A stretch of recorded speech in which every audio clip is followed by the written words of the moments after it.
right, so today we're going to continue building our knowledge of the elements of fiction, especially about characters.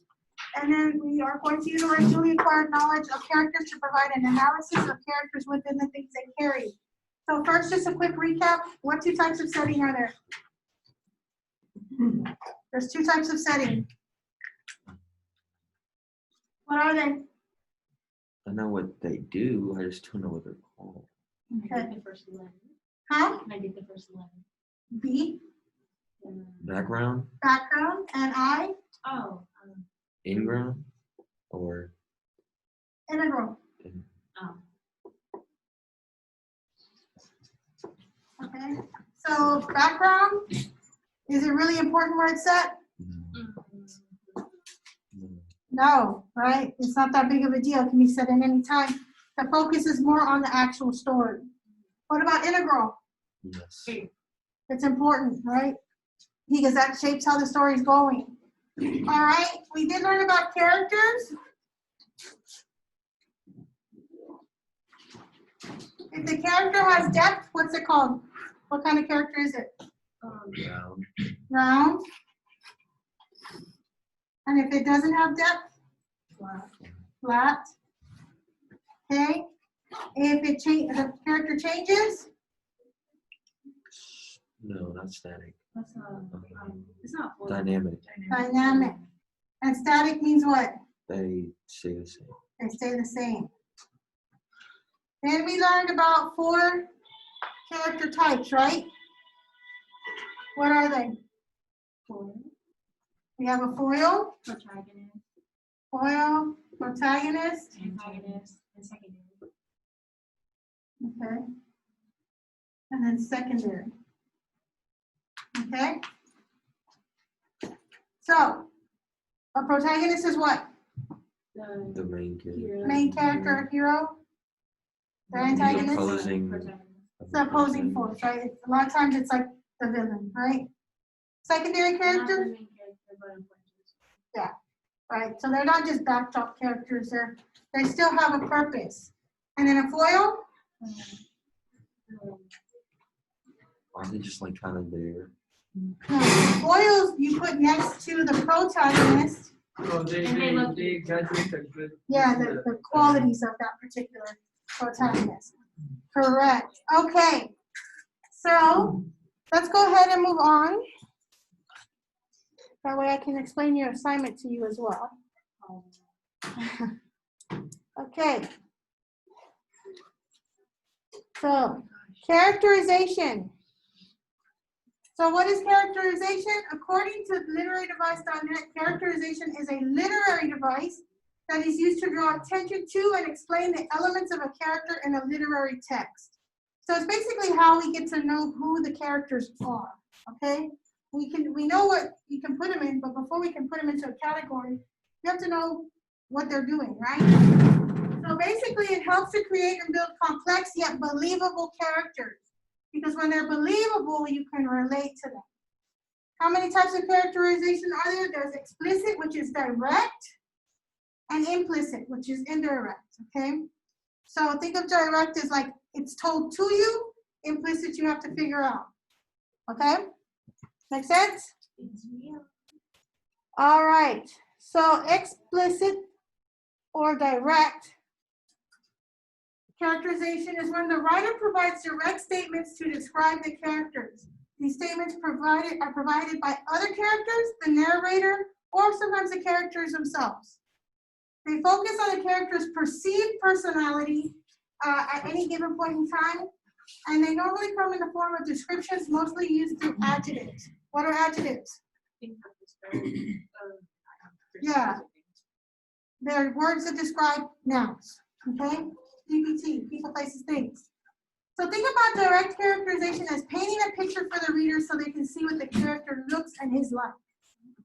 So basically it's like if I was trying to tell somebody about Darren, right? I would start to describe his physical features, right? That is direct, okay? Direct is like more specific, right? Yeah, very specific, and there's not a lot of guesswork in it, right? So here's an example from The Old Man and the Sea by Ernest Hemingway. The old man was thin and gaunt, with deep wrinkles in the back of his neck. The brown blotches of the benevolent skin cancer the sun brings from its reflection on the tropic sea were on his cheek. Everything about him was old except his eyes, and they were the same color as the sea and were cheerful and undefeated. So what do you think he looks like? He's very good. He's old, right? What color are his eyes? They didn't say it directly, but they're blue, right? So you're not sitting there thinking about a young guy, right? You're thinking more of an older guy, wrinkled skin, and that's the color, that's the depiction that they drew of him. Okay, Harry Potter and the Sorcerer's Stone. Perhaps it had something to do with living in the dark cupboard, but Harry had always been small and skinny for his age. Harry had a thin face, knobby knees, black hair, and bright green eyes. He wore round glasses held together with a lot of Scotch tape because of all the times Dudley had punched him on the nose. The only thing Harry liked about his own appearance was a very thin scar on his forehead that was shaped like a bolt of lightning. Okay, so it's telling us directly what he looks like. I don't have to guess. And then here are some of the depictions of him. Okay. So here are some examples. We're going to watch this clip from this movie, 10 Things I Hate About You. How many of you have ever seen this? Okay, you have? Anybody else? Okay. So we're going to watch it. Listen to the depictions of the characters. Hello. My wife, I'm supposed to show you around. Oh, hi. Thank God. You know, normally they send down one of those audio visual keys. No, I do. I know what you mean. You might push it with the slides. So, Cameron, here's the breakdown. Over there, we've got your basic view. Unless they talk to you first. Thumb up. Well, wait, is that your rule of X? Watch. Hey there. Evening. You see that? To the left, we have the complicated. That was Costa Rican. What? Very educated subgroups around. These delusionals are your fight Rastas. They're big Marley fans. They think they're black. Semi-political, but mostly. Smoke a lot of weed. Yeah. These guys. Wait, let me guess. Cowboys? Yeah, but the closest they've come to a cow is McDonald's. These are your future enemies. We're all Ivy League accepted. Yuppie Green is back, my friend. Hey guys, how you doing? Yesterday I was there. Oh, you Owens started the room tonight. Find my eyes on it now, but So they kicked you out. I'll sort that out. Don't worry. He'll pay. Now over here.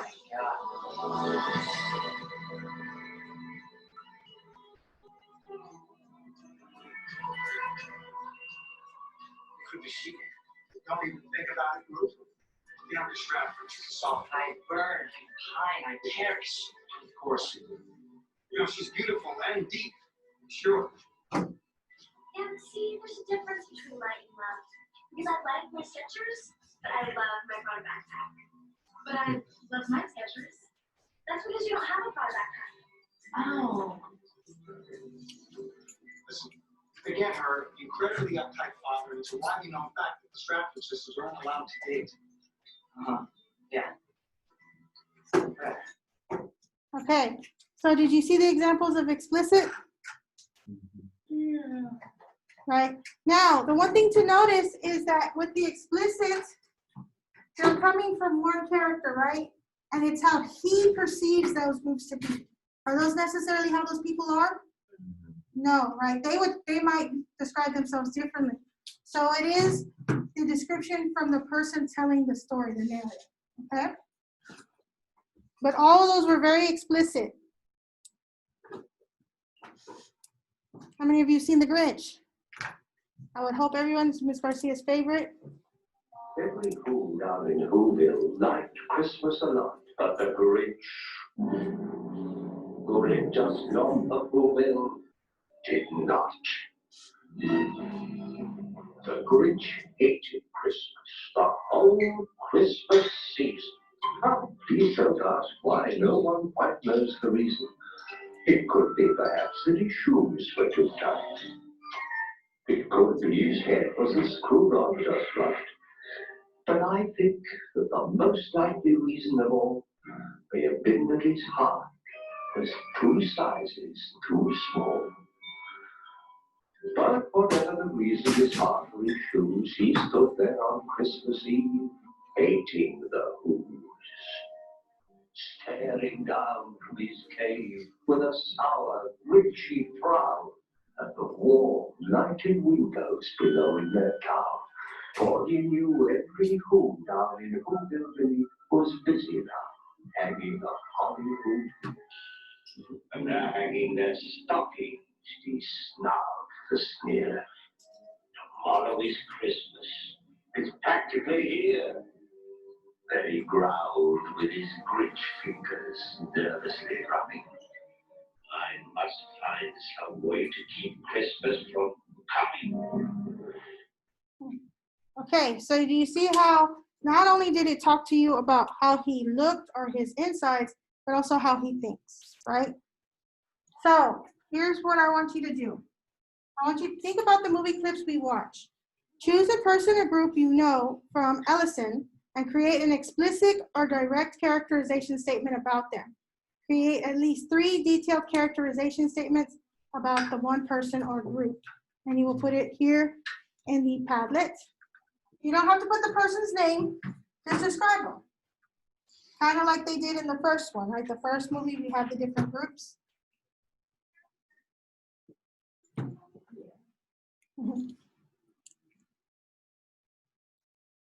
Okay. Now I'm going to move on, but you do have until tonight to get this done. Remember, I also want you to put your name and then your statement, okay? So let's go ahead and move on real quick. But I do want to be able to explain your assignment to you.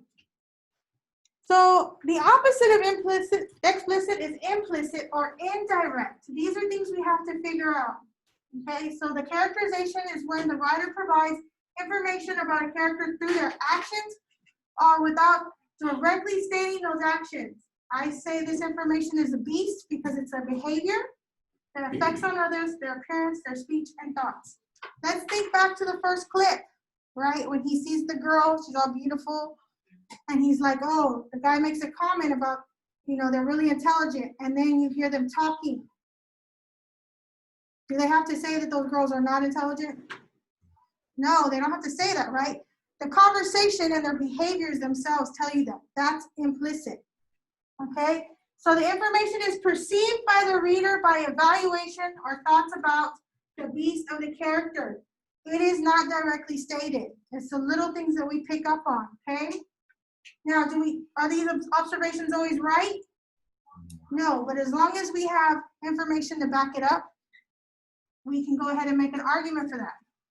So think of implicit or indirect characterization as clues or hints that build upon each other to show who the character truly is. So let's look at some examples through literature. The Hunger Games by Suzanne Collins. When I was younger, I scared my mother to death.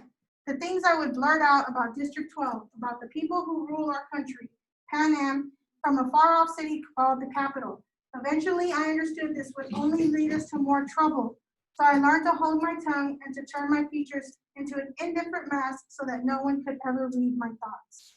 So what have we learned about Katniss in this? What can we say about her? She was very opinionated when she was younger. Is she now?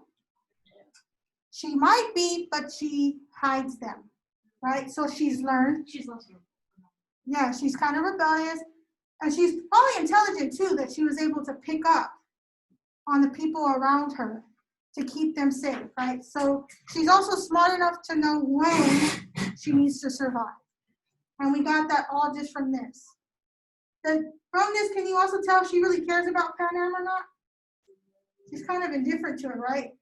It affects her life, but it's not something that she really is thinking about all the time. So we got all of that just from this amount. That is all implicit. Joy Luck Club by Amy Tan, one of my favorite authors. I looked in the mirror. I was strong. I was pure. I had genuine thoughts inside that no one could see, that no one could ever take away from me. I was like the wind. And then I draped the large embroidered red scarf over my face and covered up those thoughts. But underneath the scarf, I still knew who I was. I made a promise to myself I would always remember my parents' wishes, but I would never forget myself. So what's important to this character? Huh? Her parents' wishes, but what else is important to her? Her own identity, right? Her opinion, her own identity. But obviously her parents' wishes are strong enough, she cares about them enough that she's willing to hide who she is. She's not willing to give it up, but she's willing to hide. Can you relate to that? Right? Most of us can relate at some point or another, trying to follow other people's wishes or rules and not really be ourselves, but knowing inside that that's who we are, right? How does she think of herself? How does she see herself? Pure. I'm strong and pure, right? Has good intentions, right? So, and she realizes that people can't see her, who she is. They only see the outside. Again, we got all of that from this small amount. That's all implicit. Was it stated directly at us? No. Okay. So, Pirates of the Caribbean, how many of you seen this one? Okay. Pay attention, because the main character we're looking at is Jack Sparrow. I've seen in the whole movie.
Oh, God dang you.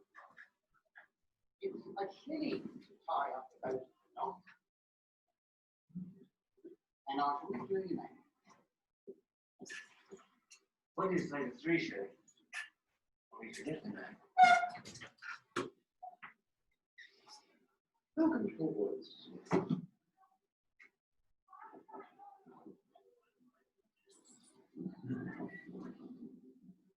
Okay, so what can we tell about Jack Sparrow? He's definitely an anti-hero, right? What else did we? And there wasn't even a lot of talking in that clip, right? So everything we're going to know about Jack Sparrow, we get just by information we can perceive, right? So did he seem worried at all that the boat was sinking? No, so we could probably say that he's fearless, or he's used to that, right? Confident. He's very charismatic, confident, right? Because he's charismatic, he convinced the guy to let him go, like, without paying. But then what did he do? He stole. So he's kind of smart, right? Who does he respect or have an allegiance to? The pirate. The pirates, right? Because it says, pirates be warned, and he takes off his hat in respect, right?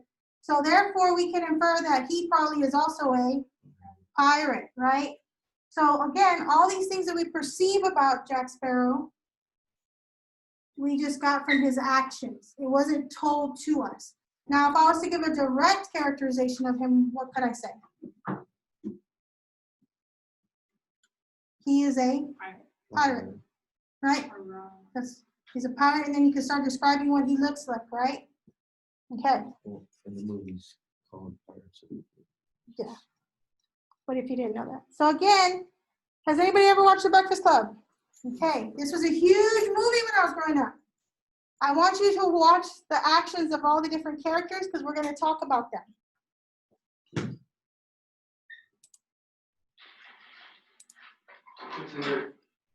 Yes. Where's your lunch? You're wearing it. Naughty.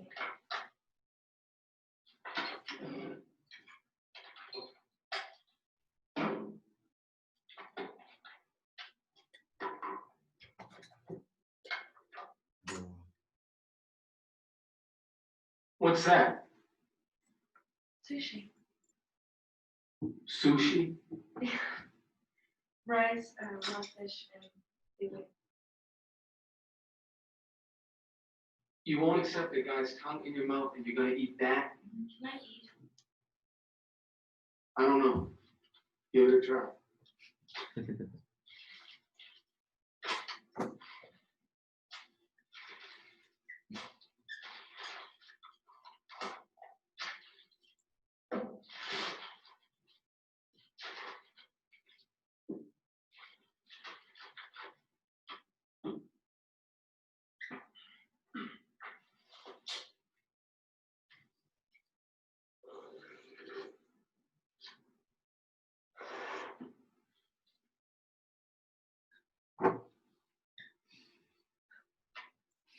What's your problem?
What are you at?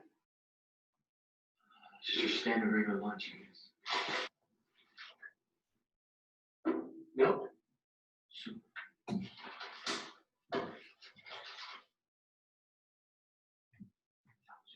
I can read. PB&J with the crusts cut off. Well, Brian, this is a very nutritious lunch. All the food groups are represented. Did your mom marry Mr. Rogers? No, Mr. Johnson.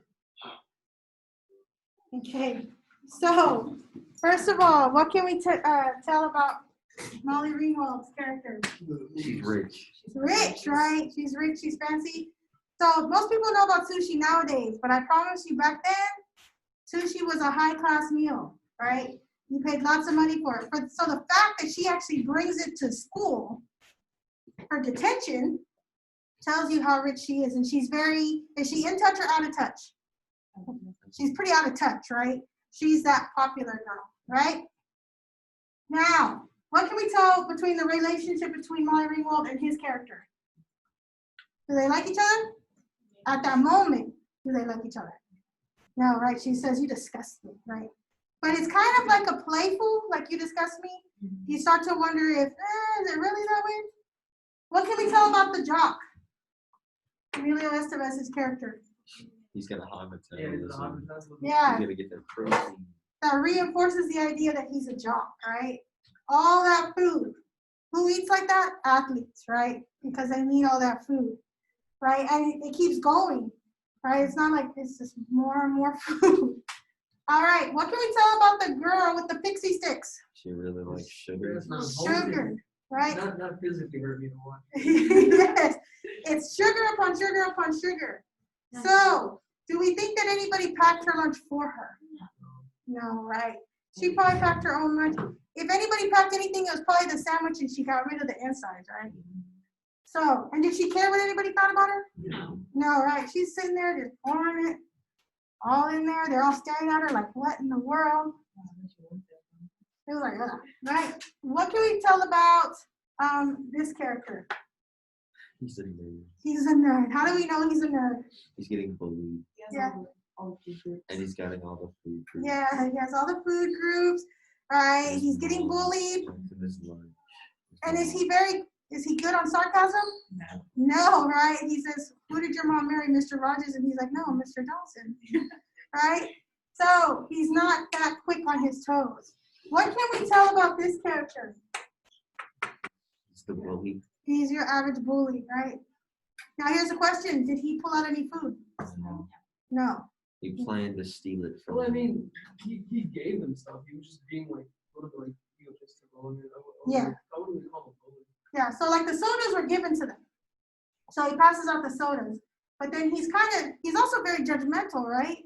He goes over everybody's food and is like, But yet he's not judging himself. Huh? Who can I steal from? Who Yeah. has the most food? You could get that indication. Who am I trying to steal from, right? And so, yes. I think John can beat him up. That's why he can steal all that food. Well, And even this one, his food, what does it say about him? He has his peanut butter and jelly and it has the sides cut off. Yeah. And the containers, what you might not know is those containers that he has the soup in, they used to come in the lunchbox for kids that we would carry around and we'd be all excited. And it had like a side for it. Yeah. And he's still carrying it around, but he's in high school, right? But does he see anything wrong with that lunch? No, right? He's kind of oblivious. The same thing with Molly Ringwald. She just assumes that everybody knows what she's eating. Because she actually tells them, yes, right? Like, who's going to get sushi, right? So I don't think any of y'all would even right now be like, yeah, he brought sushi to school, right? So those are all implicit. I mean, if it's HEB sushi. Yeah. But if I was doing a direct characterization, what would I do?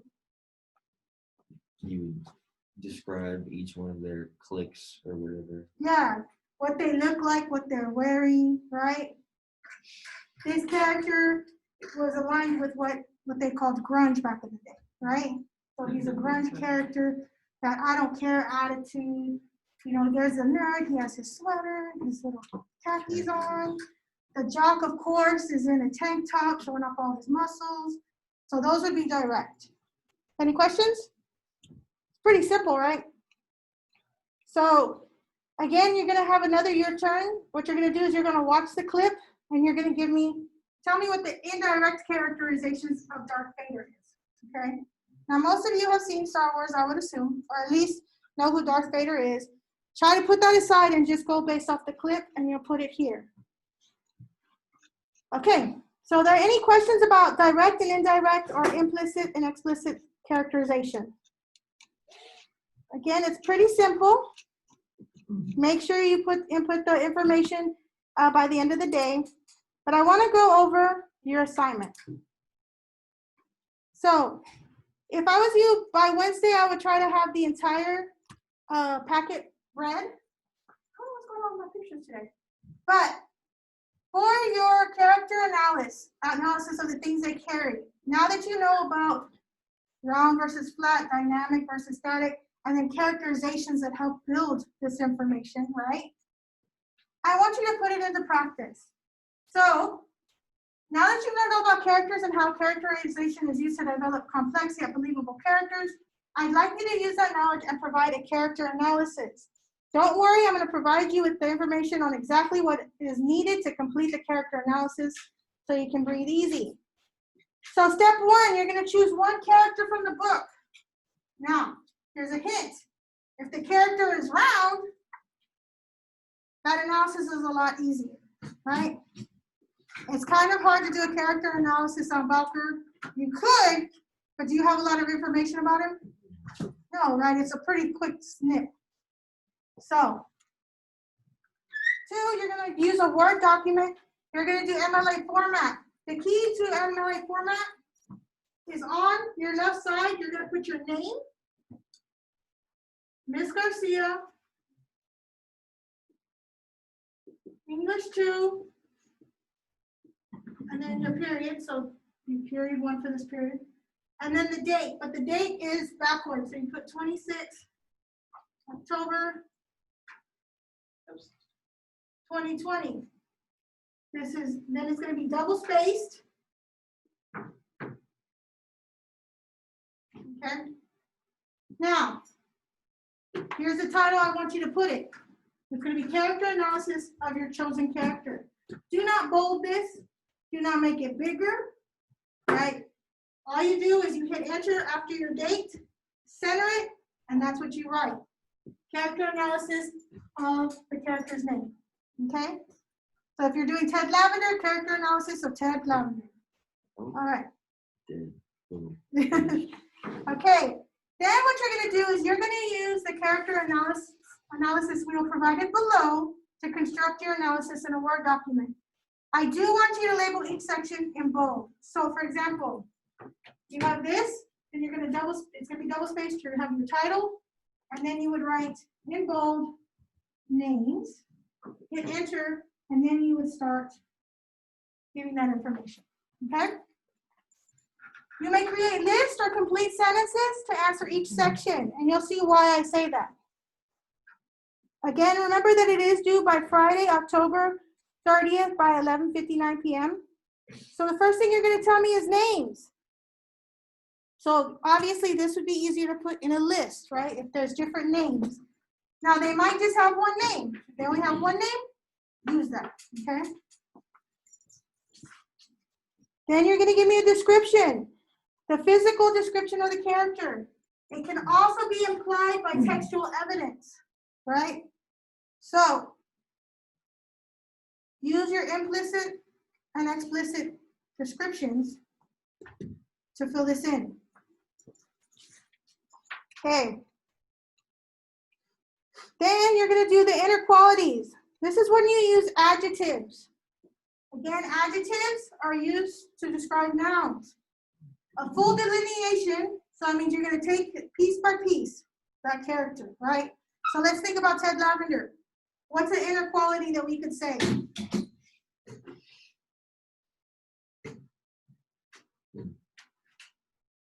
Like something that, okay, yeah, like courage.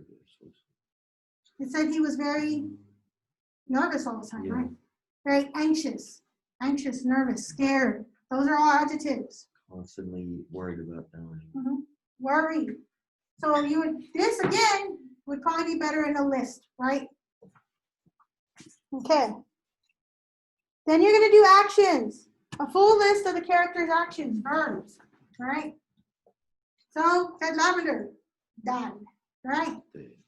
There's also something else that Kyle said. What did he do? It was boom down, right? That is an action, right? Boom down. He was shot and then he fell. Dialogue. Give an example of some piece of dialogue spoken by the character. Choose something significant that was said to or about the character. And then give a dialogue that you think the character might say, right? Like some sort of interjection. Then the impacts. You're going to fully describe the character's impact on one or more characters, right? So obviously Ted Lavender dies, but he does have impact on the other characters, right? So much so that it's always everything before him, everything after him, right? Comparison. Compare this character to a bird, animal, or thing, and explain this comparison. Okay? A hedgehog. Huh? Ted Lavender's a hedgehog. A hedgehog. Okay, there you go. See? Anytime anything happens. And then your reaction. Tell what you think about this character and explain it and explain why. This, of course, is not going to be a list. It's the same thing with the other one up there. You're not going to list those. That's more of a paragraph. Okay? Or a couple of sentences at least. What's my minimum sentences? Huh? What's always my minimum? 3 to 4. Okay? Any questions? All right. So again, you have till Friday, but you should have a little bit of time to go ahead and start working on that. Also, make sure that you do answer the Padlets because you are going to get credit for them. What I'm doing is I'm saving up all the Padlets and I'm going to put them in this one big grid. All right. Any questions? All right. Be free.